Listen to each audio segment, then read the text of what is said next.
define you? No, it doesn't because people miss me like for a long time. So I don't know. Hi everyone, welcome back to my channel. All right, reality check 1 2. Yesterday's live nomination show took most of the housemates unawares, especially those that were not saved. Yes, I noticed those that were not saved took it so personal, some took it emotional. Yes, you can see from the beginning of my video, you see Timmy crying, Abisola crying. I'm like, guys, what is happening? Like, Oyin said today she woke up without any inspiration at all, that she didn't have any energy. And by the way, today I learned a new word from Oyin, candle. Which one is, hey God, do this Gen Z no go keep person? That's the person is candling themselves. Biggie had to even ask which one is candle again. She now said meaning isolation. All right, if you're seeing this video for the first time, my name is Asma'u. Please don't forget to subscribe to this channel, give this video a thumbs up, comment. Let's engage in the comment section. All right, in no particular order, the diary sessions has begun. Even as I'm doing this video now, Sultex is the one right now in the diary room, but I just wanted to reduce some of the commentary. Yeah, so starting with Timmy. Timmy's diary session got me really emotional. I'm like, girl, and she started with her vibe because Timmy has this vibe. I love watching Timmy's diary session. Sometimes I wish Timmy's diary session can go on for an hour. Like there's this there's this childish side of her, there's this free side of her. Like I love the fact that she's using the diary room for what it's supposed to be meant to do, meaning she comes to offload. Like it's sort of a therapy, it's therapeutic. Well, if you look at the diary sessions of Big Brother, it is looking therapeutic-ish, right? So Timmy is really taking full advantage of what the house is. She expresses her emotions, she's not scared to cry, she's not scared to um say things the way she feels about it. Like she says things that obviously she wouldn't say to any member of the house, and I like that. Yeah. Today the vibe was high, oh, really, really high, and then boom, from 0 to 1,000, this girl broke down. Saying she's scared of people judging her, she's scared of being alone. Like I said, the reality, and it has always been like that for all Big Brother shows, whereby after the first nomination, real nomination to be more specific, because obviously yesterday's nomination was the second, but looking at the matching patterns of the game, usually the first nomination is not really taken seriously, because like Ebuka would say, it's just the honeymoon phase, so people do not go home. It's usually not even valid, right? But this one now gone, we know that people are going home. Even yesterday during the meeting of the food rationing and whatever, right?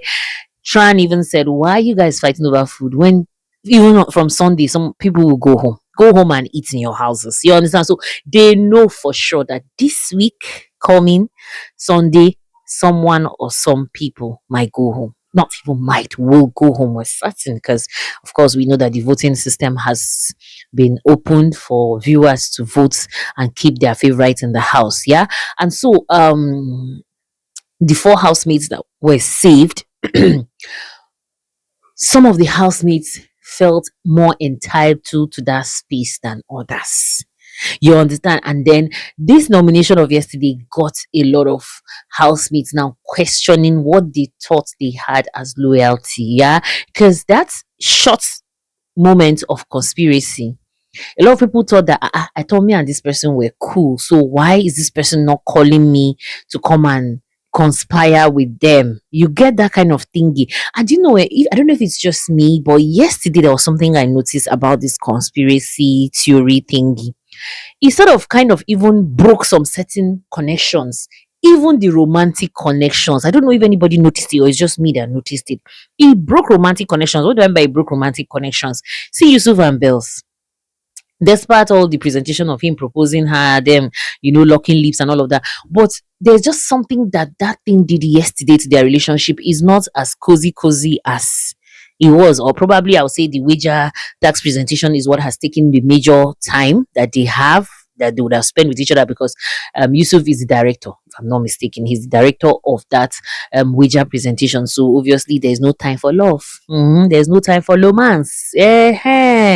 So that was it. Timmy expressing herself and Biggie consoling her, and then everything was done. Before Timmy came into the diary room, Ricky was there first. Yeah. And I was even on the live stream at that time. So I was talking about Ricky's would I say beliefs or mentality. I'm glad I was not the only one that saw these things because when Sultex came in to have his own diary session, he was saying something similar to that, that Ricky is cocky, that he enjoys watching Ricky, but he doesn't like having to encounter Ricky, that kind of thing, where you just look at someone from afar or you don't want to really have any much interaction with that person. And that was it. And Ricky complained that nobody really engaged him in all of those conspiracy. I don't know why Ricky thinks he's invincible. I don't know why he thinks he is hiding in plain sight. I don't know why he thinks he is smarter than everybody in the house. And there's something Ricky highlighted on even during his own diary session pertaining the reign of Sheba was the fact that he sees her crumbling. He sees her failing because she's female. I don't get it. That in as much as she keeps talking about she's older, she's 30, whatever, and more experience, that he knows she's going to crack because she's female. And that's the part I don't understand. But they say different strokes for different folks. Saltex came in and almost like in contradiction to what Ricky has already said earlier. He said Sheba is a good leader, that he likes her leadership skills. So you see this whole thing with Ricky thinking that he's the oldest in the house, that automatically, but actually that's an African thing. And I don't know why we feel that way. Although I'll say social media has sort of narrowed it a little bit now, if you ask me, is the fact that it's a natural phenomenon among African elders where you always feel that you're right. In fact, they will even tell you that elder is always right. How? So I think that's the mentality Ricky is having because I think by far he's the oldest in the house, if I'm not mistaken. Yeah. So he feels that he can see through all these these kids, that kind of thing. Yeah. Almost condescending. So when he saw no one really rocked with him yesterday's conspiracy session before the safe, it really got to him. Yeah, because he claimed that he felt these people are his guys. Like Ricky speaks from both sides of his mouth, and I don't know if he doesn't see through himself by himself. The reason why everyone is walking carefully around him because he looks like someone that will just take you unawares when you are most comfortable with him. That's what I see you from my own personal analysis. So another person that was in the diary room that cried again very well was Abby.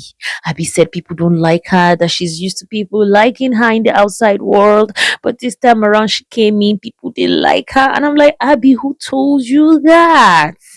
Yeah, so she was just so emotional. There's something with Abby, like I said on my live stream today, that Abby uses her tears as a manipulative tool. You know why I said that? As soon as the live domination show ended yesterday, she started crying. That's a strategy we've seen around here. That is a strategy we have seen around here. But whatever then, Biggie will always do what Biggie knows how to do best. Talked her into consolation. Yes, into consoling her, of course. And then Oyin's own was the funny part that she claimed that she didn't care. Okay, this is it anyway. Oyin, as of last week, she was kind of cool with Nomy, yeah. But after that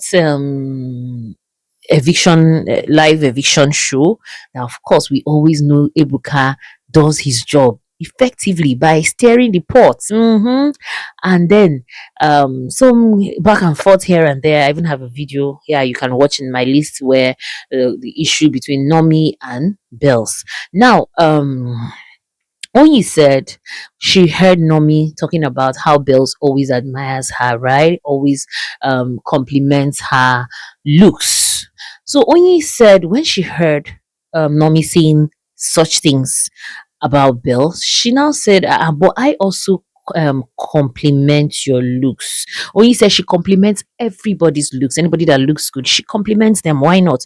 So when Nomy was saying that, it kind of got to her, and then she now like asked Nomy that, what do you mean by that? I equally compliment you, right? And so the whole thing now wanted to now flip, so she just took it in because she didn't want to have any problem with Nomy. And it's like what she's saying, from what she's saying, is like it was just she and Nomy that was there. There was no eyewitness. So if she had pushed forward, Nomy and herself would have gone at it, and it will now look as if she's coming to fight for Bells, which whatever was going on between Nomy and Bells was none of her business. So she let it slide. But meanwhile, she said prior to that, Nomy's dress was actually tailored for her size, right? And as soon as that thing happened, Nomy just switched it on her. But now, when you being funny, as in, for me, it sounded funny at the same time contradictory. I don't know, yeah. Where she said, anyway, she didn't care because she didn't even intend to model it for Nomy. Fine and good. So Nomy went for someone else because Nomy knew, but he was like, she expected Nomy to come. I know that kind of feeling where you feel that you're doing someone a favor, so the person should come and lick your feet or something like that. I think that was what Oyin wanted. She expected Nomy to come and humble herself and beg her because she felt the clothes was tailored for Nomy's body. But God so kind. Sorry, she felt the clothes was tailored for her body. That is Oyin, right? But the good thing is that Oyin should look around. She's not the only one with that type of body frame. There is Bluethopia there. There is Abby. And of course, Nomy, being a fashion designer, could see through everything and quickly switched for the next body type that would suit her clothes. And it was so awesome. Abby wore that clothes gracefully. But Oyin now was feeling that the sudden collaboration between the sudden collaboration between Nomy and Abby was a matter of the enemy of my enemy is my friend. Because don't forget, last week Oyin and Abby had issues where Abby cried, Tran and Martins them were even consoling her, yeah, obviously, and the whole thingy. So that thing cracked the relationship between Oyin and Abby. And so when Nomy and Oyin had that little crack too, it was easy for Abby to just jump into the relationship with Nomy, which well, these people are in the house, so they see things more than we that just watch them on the screen. And she felt that the next thing she saw Nomy and Abby being girly girlies, being, saying things about her, that but she doesn't care. And I don't know why Oyin, for some odd reason, thinks people are talking about her. See, this live nomination show of yesterday really got these housemates being so delusional. I don't know if that's the right word to use, but it just made them feel too paranoia. Maybe let me use the word paranoia over delusional, right? Like Oyin feels that everybody's talking about her. And I'm like, am I not watching the same program? Or is like this housemates will always tell us that there are a lot of things that we don't see. Could it be that people are talking about Oyin? To be honest with you, I feel Oyin is among one of the silent people in that house. Yeah, that was why the day she even had that issue with Abby, we were even happy, at least, okay, finally Oyin don't show herself, that kind of thing. So she claims that everybody's talking about her, that even when she was in the gym, she heard Nomy and Abby talking about her, but all she's going to do is to just put her leg and wait for any of them to step on it. Especially Nomy, she was focusing more on the Nomy-ish, that she's just waiting for Nomy to just step on her legs, and that is when she will now give it back to Nomy. Okay, Oyin, and that was it about her diary session. And the last person I was watching before I came on now to shoot this this video, I mean, is Saltex. Okay, Yusuf also had his own diary session, but his own wasn't so much engagement. Yeah, it's not like there wasn't so much engagement, but he actually spoke like pretty much straightforward, yeah, about the whole thing of the saving, and basically most people were not even surprised seeing Cassi and Barry. Like I told you, I don't know why this season or people on my live stream, though I said it, I don't know why people are not embracing the kitchen strategy. The kitchen strategy has worked. That is one of the cheapest tricks in the book. But I don't know why this season, I don't know, most of the housemates are reluctant. And it's weird anyway, but that's by the way. And so Yusuf's diary session, okay, interactive, quite okay, but it's just interactive, I'll say such. And then last but not the least, the person I was watching before I came up here was Sultex. And Sultex was just talking basically about how he has lost that spark between him and Araga.